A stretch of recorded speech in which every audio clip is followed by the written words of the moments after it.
Hello guys, welcome back to our channel box office studio. Pushpa to the rule day 2 collections అయితే movie team వాళ్ళు అఫీషియల్గా release చేశారు. So 449 449 crores అయితే వచ్చాయి day 2, అంటే 2 రోజులు కలిపి. ఇక డే 2 మనం మైనస్ చేసుకుంటే 449 మైనస్ 294 చేసుకుంటే 155 కోట్లు, అంటే డే సెకండ్ రోజు 155 కోట్లు వచ్చాయి. చాలా పెద్ద డ్రాప్, అసలు చాలా అంటే చాలా పెద్ద డ్రాప్. మినిమం నేను 180 crores ప్లస్ వస్తాయి కావచ్చు నేను అనుకున్నా, కానీ టికెట్ రేట్స్ చేయబట్టి కలెక్షన్స్ అయితే చాలా వరకు తగ్గాయి.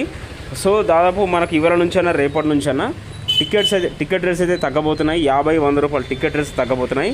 ఇక తగ్గిన తర్వాత మూవీ అన్నది ఎలా ఆడుతుందో మనం అయితే చూడాలి. మెయిన్గా మండే రోజు అసలు వర్కింగ్ అనేది ఎలా ఉంటుంది మూవీ అన్నది ఆ రోజుని బట్టి డిసైడ్ చేయొచ్చు మూవీ కలెక్షన్స్ ఫ్యూచర్లో ఎలా ఉంటాయి అనేది. Thank you very much guys.